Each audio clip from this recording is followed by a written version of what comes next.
E é isso, e você Exatamente. deveria mesmo. Mas como foi quando a Google... Às vezes Deus se disfarça de namoradinha pra fazer a gente mudar pra onde a gente tem que mudar. E deu tudo certo. Deu tudo certo. Como foi quando o Google te fez um convite pra trabalhar com eles, cara? Foi o Google e o Twitter, na verdade. E isso foi um fato que eu nem sabia que era tão relevante quando a Folha que deu esse destaque, quando eu dei uma entrevista pra Folha... Como... Não, acho que ou o Projeto Draft, não tenho certeza. Mas qual que vai a parada? O headline é bonito. Tipo, não, garoto recusou o Google e o Twitter. Mas na prática, não foi bem assim. No sentido de... eles têm políticas pra quem resolve bugs. E eu era uma dessas pessoas que resolvia bugs. E no Twitter, em algum momento, eu resolvi um bug do Twitter que, inclusive, a equipe do Twitter, nem tinha instalado no Brasil ainda, entrou em contato comigo pra descobrir que bug é esse, porque era um bug que só acontecia com acentos, só em português tinha. Então eles não sabiam que existiam. E eles pediram o meu código pra poder usar o meu código na correção do bug. Foi muito legal. Eu tive uma relação com alguns funcionários do Twitter. Era bug de quê?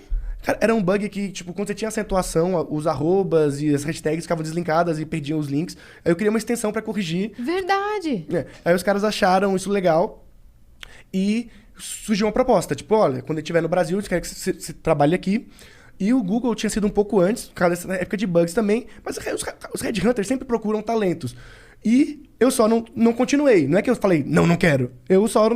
Tipo, não dei progresso nisso, não entrei, porque eu tinha muito medo de entrar. O motivo pelo qual eu recusei, que eu não quis entrar nessas empresas, é porque eu era muito novo e eu nunca tinha trabalhado com ninguém, nunca tive um chefe e eu tinha uns horários muito loucos. Eu gosto de trabalhar de madrugada, eu não sou subordinado, principalmente naquela época. Então eu falei, cara, ser contratado por uma empresa dessa é legal, mas ser demitido em 2 meses é uma merda.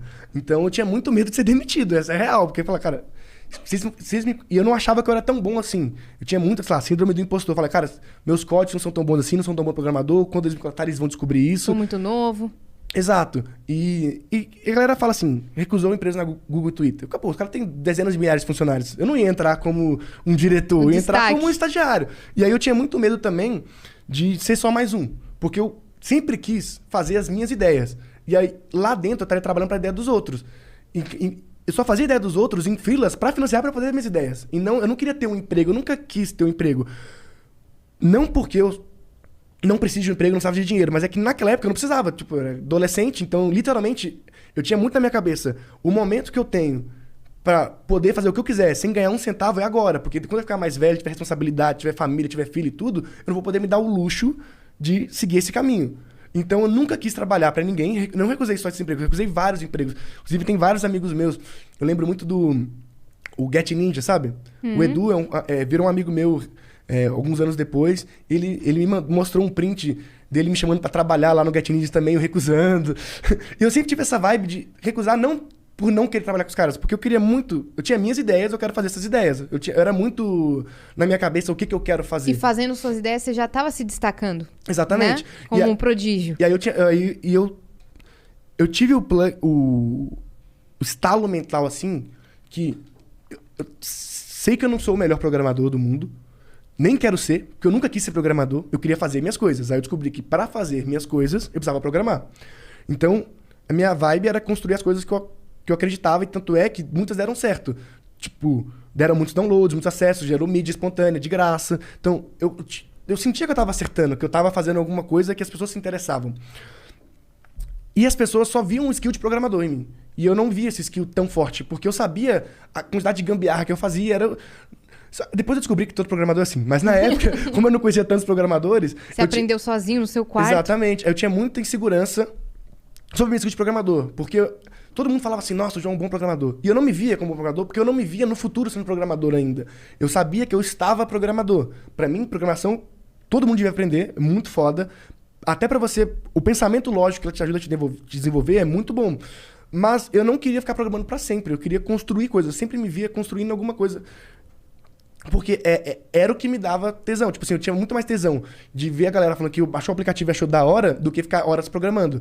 Enquanto eu tenho muitos amigos programadores que o tesão dos caras é ficar horas programando. Os caras realmente gostam, o tempo livre deles, eles estudam programação, eles programam o dia inteiro, e depois, do hobby deles também é programar. Eu nunca fui esse cara. Eu sempre fui o cara que queria fazer alguma coisa. Então, jogar o projeto pro mundo.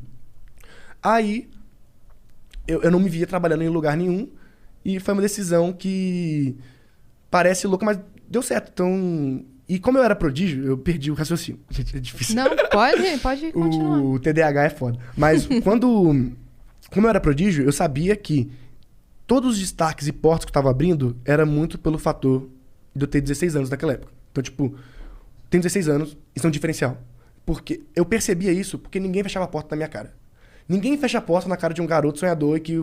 Eu via muito que as pessoas que eu abordava gostavam muito de mim e queriam que eu fosse filho delas. Tipo, uma coisa assim, pô, eu queria muito que meu filho fosse assim. Então, eu mandava e-mail pra CEO de empresa e eles me respondiam. Tipo, eu consegui falar com o Jorge Paulo Lema, sabe? Mandando um e-mail. Caramba. Você pegava no afetivo, né? Mas não era... Hoje eu tenho essa visão, mas na época não era tão claro assim, mas eu sabia que era um diferencial pra eu ser jovem, porque quando eu conto minha história, pô, sou jovem, sou programador, tô criando uma parada, todo mundo fala assim, pô, legal, me dá um tempo pra... Por mais que não saísse nada, eu conseguia marcar uma reunião. Atenção. E eu achava que todo mundo conseguia. Aí depois eu fui percebendo que não. As pessoas, não é tão fácil assim falar com tantos CEOs, tantas pessoas.